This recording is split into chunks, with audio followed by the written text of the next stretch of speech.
সূরা আল ইখলাস তাওহীদের সূরা, এজন্য এটা সুলুসুল কোরআন, 3 ভাগের 1 ভাগ, পুরা কোরআনের 3 ভাগের 1 ভাগ। সূরা আল কাফিরুন এটা তাওহীদের সূরা, এটা রুবউল কোরআন, পুরা কোরআনের 4 ভাগের 1 ভাগ। সূরা আল ফাতিহা এটা তাওহীদের সূরা। 3 প্রকারের তাওহীদ আল্লাহ পাক এখানে বর্ণনা করেছেন। এজন্য এটা উম্মুল কোরআন, এটা কোরআনের মূল, কোরআনের মা, কোরআনের সারাংশ। এরপরে সূরা আল মুলক এটা তাওহীদের সূরা। সূরা আয়াতুল কুরসি এটা পুরাটা আল্লাহর তাওহীদের সূরা। এজন্য আয়াতুল কুরসি আযামু আয়াতিন ফি কিতাবিল্লাহ, আল্লাহর কিতাবের সবচেয়ে মহান আয়াত।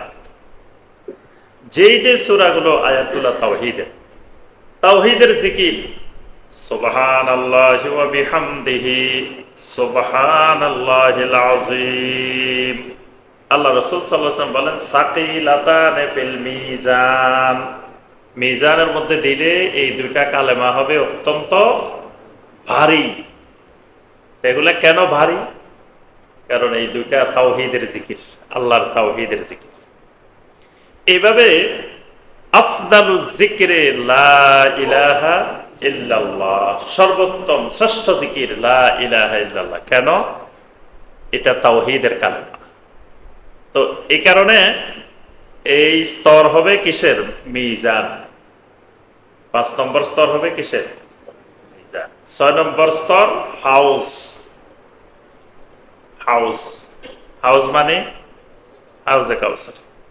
তবে মানে হাউস খালি হাউজে কাউসার না, আরো আছে অনেক হাউজের মধ্য থেকে একটা হাউস হইল কাউসার। এটা সবচেয়ে বড় হাউস। আল্লাহ রাব্বুল আলামিন এটা নবী সাল্লাল্লাহু আলাইহি ওয়াসাল্লামকে দান করছেন। অন্য কোন নবী এখানে আসবেন না, বা অন্য কোন নবীকে আল্লাহ দেন নাই। এটা শুধুমাত্র নবী সাল্লাল্লাহু আলাইহি ওয়াসাল্লামকে আল্লাহ পাক দান করছেন। ইন্না আ'তাইনাকাল কাউসার, হে নবী আমি আপনাকে কাউসার দান করে দিচ্ছি।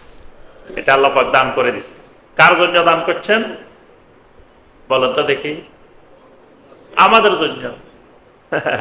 আমাদের জন্য আল্লাহ পাক নবী সাল্লাল্লাহু আলাইহি ওয়াসাল্লামকে দিয়ে দিয়েছেন। এটা পানি কে খাবে? আমরাই খাবো। এটা আমাদের জন্য। তো নবী সাল্লাল্লাহু আলাইহি ওয়াসাল্লাম হাউজের সামনে দাঁড়ানো থাকবেন। নবী সাল্লাল্লাহু আলাইহি ওয়াসাল্লাম উম্মতকে হাউজের পানি পান করাবেন। 1 গ্লাস পানি খাইলে, এখান থেকে পান করলে, সেই জান্নাতে ঢোকা পর্যন্ত তার দ্বিতীয়বার পানির পিপাসা লাগবে না। সুবহানাল্লাহ।